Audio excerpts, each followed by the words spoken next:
Bonjour, aujourd'hui nous sommes à Mamoudzou. Nous allons recevoir Alimoudine Bakar. Il est candidat ici à Mamoudzou pour les élections municipales.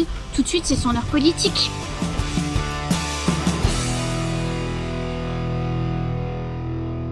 Alimoudine Bakar, bonjour. Bonjour. Bienvenue dans cette émission.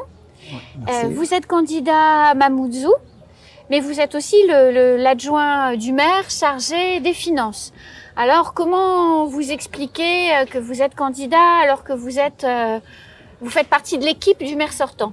Oui, effectivement, je suis adjoint chargé des finances, de la fiscalité et des fonds européens. Donc, je suis avec le maire actuel, naturellement, mais il faut dire aussi que pour moi, c'est un concours de circonstances. Au premier tour, on avait monté une équipe qui s'appelait l'AM à l'époque. En 2014. En 2014. Donc l'AM était composée de l'alliance d'un élu, de MDM et des socialistes. Donc on a formé pour monter une liste. Au deuxième tour, on était obligé de fusionner pour gagner les élections. C'est ce qu'on a fait. Donc on est arrivé au pouvoir, on a travaillé ensemble, mais foncièrement, je n'étais pas à la base avec lui. D'accord. Donc pour moi, c'est un concours de circonstances. Pour gagner les élections, on a travaillé ensemble, voilà. Mais pourquoi ne pas repartir avec lui dans l'idée, puisque si vous avez travaillé ensemble pendant 6 ans, pourquoi pas se projeter sur retravailler encore ensemble pendant 6 ans? C'est plutôt sa méthode et la façon de faire des choses. Moi, personnellement, je souhaite être un élu, un maire de la commune. Mamoudzou est composé de 8 villages. Je voudrais être le maire de ces 8 villages et non un maire d'un quartier, ni un maire d'un village. D'accord. Au-delà de ça, en réalité, on nous avait mis en défi, donc on nous avait donné 6 mois pour que l'équipe craque. Donc on a voulu montrer à la population qu'on était des élus responsables. On a travaillé pendant pratiquement 2 ans sans souci. Après, chacun a pris son chemin. Voilà, donc moi je ne me vois pas dans sa façon de faire les choses. Non, je ne me vois pas du tout. Okay. Je pense d'ailleurs qu'on peut faire mieux. En termes de, on ne va pas parler de bilan, mais en toute honnêteté, on aura l'occasion, pas forcément aujourd'hui, mais on peut faire mieux. On pouvait faire mieux. On avait les qualités, les compétences à la fois administratives, mais aussi politiques et financières. On avait tous les atouts pour qu'on brille en réalité dans ce mandat. Et là, je pèse mes mots. Administratif, politique et financier.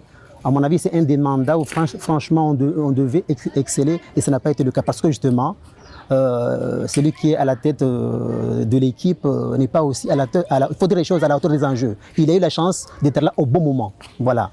Alors Alimoudine Bakar, vous êtes un homme de gauche, puisque en 2014 vous étiez dans une liste de gauche, vous avez été candidat à d'autres élections, vous avez soutenu aussi le sénateur Tani, vous avez fait partie de son équipe, donc voilà, le côté de gauche ne vous est pas arrivé hier, mais ça veut dire quoi en 2020 être un homme de gauche à Mayotte?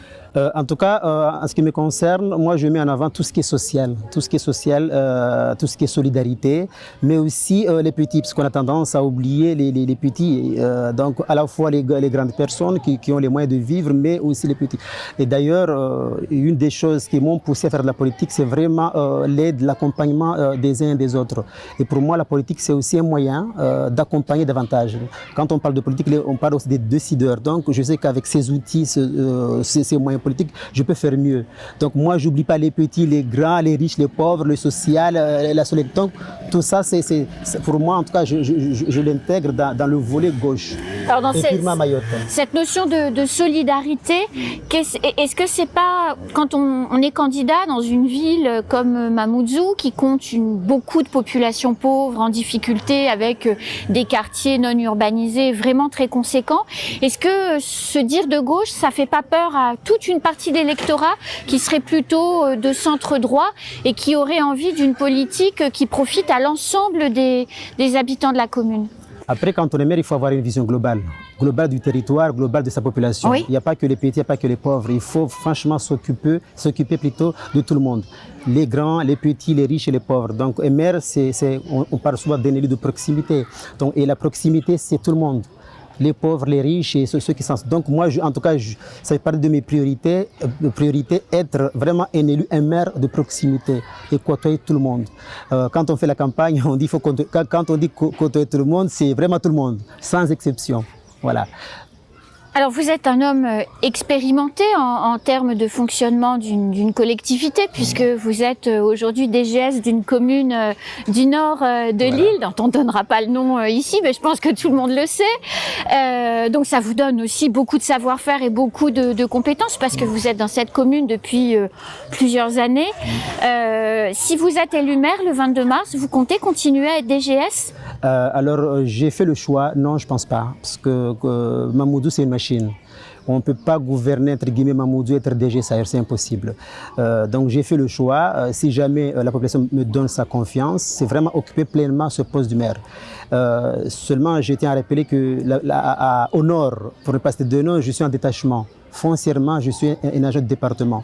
Donc je peux retourner au département, travailler à 2 mètres de la mairie, oui. Et ça sera beaucoup plus pratique. Mais franchement, l'idée de poursuivre ce poste DG, je le mets en tout cas entre parenthèses. Et quelles sont les qualités ou les compétences et savoir-faire que vous avez appris dans la commune dans laquelle vous êtes DGS et qui vous permettront d'exceller en tant que maire de Mamoudzou? Alors, naturellement, j'ai beaucoup d'expérience à la fois. En réalité, j'ai occupé ce poste DG à une autre commune du Nord aussi, qu'on va pas citer. En fait, au quotidien, je côtoie les élus. C'est moi qui monte parfois les dossiers, notamment les dossiers qui passent à l'Assemblée. Il y a des choses que je délègue, il y a des choses que je délègue pas. Donc, j'ai assez de recul. Pour l'anecdote, quand j'ai postulé au Nord, les gens disaient attention, lui il est élu à Mamoudzou, est-ce qu'il ne va pas nous mettre en difficulté? En réalité, j'ai postulé à d'autres communes. À chaque fois, j'avais un très bon profil, mais ce côté politique posait problème. Au Nord, on a dit non, c'est le contraire. Il est élu à Mamoudzou, grosse collectivité, il peut aussi nous apporter au Nord. C'est comme ça que ça s'est passé. Donc, j'ai assez de recul. Les affaires communales, c'est mon quotidien. Donc, une fois arrivé, ça fait partie, à mon avis, des différences par rapport aux autres candidats aussi. Une fois arrivé au pouvoir, le lendemain, je suis opérationnel. Eh oui, parce que vous savez comment ça marche. Je sais comment ça fonctionne. Et je trouve quand même malheureux que l'actualité fait qu'on a vu des affiches qui ne sont pas légales, oui. Voilà. Hein, on parle des vœux, d'une affiche de vœux d'un des candidats potentiels. Et dire que cette personne en particulier a des techniciens, c'est malheureux quand même. Moi, on fait ça, c'est tout de suite, c'est moi qui dis non, parce que je sais ce que c'est. Et ça, à mon avis, c'est un avantage, c'est un atout. Déjà de comprendre, parce que parfois, malheureusement, il y a des services qui orientent les choses, mais l'élu qui comprend, c'est encore mieux. Je ne dis pas qu'il faut être technicien, non. Chacun doit rester à sa place. Un élu doit rester à sa place, le technicien à sa place. Et l'avantage que j'ai justement, c'est de bien et mieux comprendre les choses par rapport aux candidats potentiels. Alors, donc vous avez une grande connaissance du fonctionnement de la commune, mais vous avez aussi une grande connaissance d'un sujet qui peut beaucoup aider toute cette jeunesse de la commune, et Dieu sait qu'elle est importante, c'est le sport. Vous avez fait pas mal de choses, vous avez créé une activité sportive, je crois, à Passamenti. Tout à fait. En fait, je fais partie de la première génération. D'ailleurs, c'est nous qui avions mis en place à l'époque le HCP, le Handball Club de Passamenti. C'était en 1988-89, on brillait à l'époque d'ailleurs. J'ai joué jusqu'à la terminale. Après, je suis parti poursuivre les études, mais une fois de retour au pays, j'ai occupé pendant 4 saisons le poste de trésorier général. Et je suppose que ça marchait bien à cette époque-là, les finances du club. Oui, en fait, c'est aussi mon expertise en réalité, parce que je suis économiste de formation, mais en réalité, spécialité dans tout ce qui est monnaie finance. J'ai eu aussi la chance d'exercer en tant que financier. J'ai eu aussi la chance d'être formateur en tant que, intervenant dans les finances publiques locales en particulier au CNFPT. Donc en gros, les finances publiques, c'est mon domaine. Donc si je suis chargé des finances, ça a aussi un sens. Et maîtriser les finances publiques, c'est important pour le volet politique. Quand on parle de budget en réalité, c'est aussi un acte politique, puisque quelque part, c'est la traduction financière des projets. Il faut donc maîtriser le budget. Si on ne maîtrise pas le budget, on aura du mal à mener à terme les projets. Donc, je crois là aussi, ça doit faire la différence. Le fait d'avoir une expérience, être opérationnel, mais aussi le fait d'avoir une expertise dans les finances publiques locales en particulier. Alors, quand on a préparé l'émission, vous m'avez expliqué que votre vie en ce moment n'était pas simple, puisque vous travaillez dans le Nord, vous rentrez, vous posez votre sac et vous partez faire campagne.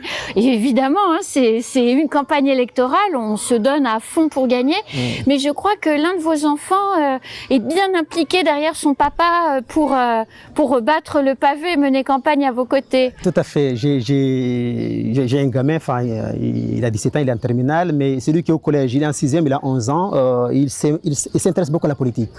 Là, si jamais c'était en direct, c'est lui qui allait poser des questions ou bien, entre guillemets, trembler. Franchement, je pense qu'il a de l'avenir parce qu'il s'intéresse à la chose politique. Il me soutient beaucoup, papa. Déjà, il comprend les retards à la maison. Et ça, c'est important. Une fois expliqué aux enfants, lui l'a compris et il me soutient à fond. Et le soutien familial, ça, c'est important. C'est important, moi je dis bien avant, pendant et après les élections. Parce qu'il faut gagner, mais après les élections, en réalité, parfois, comme c'est mon quotidien aussi, il y a la pression de la population. Bien sûr. Si on n'a pas le soutien familial, ça peut être compliqué. Donc, avoir le soutien avant, pendant et après, en tout cas, ce qui me concerne, c'est important. Et votre fils aîné, donc, qui a 17 ans, s'il a son bac, ce que je suppose, au mois de juin, et il part en métropole faire ses études, il a envie de faire quoi ? On a très peu échangé là-dessus parce qu'il est libre. Moi, je ne fais pas partie de ceux qui imposent à leurs enfants une filière. Non. Moi, on ne m'a pas imposé ma filière. J'ai choisi, ça a marché. Il est libre en toute honnêteté. Par contre, il a 100% mon soutien. Il a le soutien de la famille. Franchement, il est libre. Parce que souvent, on dit n'importe quoi, un peu de tout, mais il est libre. Et donc, votre famille, le reste de votre famille... Même si j'ai une idée, mais en tout cas, il est libre. Et vous l'influencez pas un petit peu? Non. Et le reste de votre famille fait campagne, donc ça veut dire que tout le monde est derrière vous et se bat pour que vous deveniez maire le 22 mars. Si, tout à fait. Toute la famille est derrière moi. J'ai pas envie de l'étaler ici, mais Dieu merci, on est nombreux frères et sœurs. Ça aide. Oui, ça aide. Rien qu'à Passaminti, j'ai fait comme ça. Rien que les frères et sœurs, on est dans les 30. Frères, je dis bien frères et sœurs, pas que des cousins. Hein. Ouais. Donc ça aide. Bon, mon père, il est de la vieille génération. Il y avait les huiliers à l'époque. Donc, bref, ça se comprend. Maintenant, c'est compliqué à ce jour. Bref. Voilà. Donc, effectivement, j'ai le soutien de ma famille. J'ai aussi le soutien d'une équipe. Quand j'étais candidat en 2015, j'avais une équipe. Je peux vous dire que l'équipe est restée vraiment soudée de 2015 jusqu'à présent. Donc en 2015, vous étiez candidat au cantonal. Cantonal, au départemental maintenant. Donc j'ai le soutien familial, j'ai eu le soutien de ce groupe-là. Moi, je parle souvent de noyau, composé de 10 hommes et de 10 femmes. Donc à part de là, la machine est naturellement... Et ça c'est un atout de savoir faire une campagne et d'avoir un noyau dur que l'on garde de campagne en campagne. Ça veut dire que vous savez fonctionner en équipe. Tout à fait, mais après, il faut faire en sorte de garder ça, parce que le plus dur, c'est pas de les avoir, c'est de les garder. Et c'est pas trop difficile, en Limoudine Bakar, de faire une liste de 49 noms pour être officiellement candidat? Alors, en règle générale, 49, c'est pas compliqué. Mais cette année 2020, c'est compliqué parce qu'il y a plusieurs listes. De mémoire, il y en a 11. Faites les calculs, 11 fois 49. Ah ben, ça fait presque 500 personnes. Voilà, hein. 500 grosso modo, si on veut arrondir.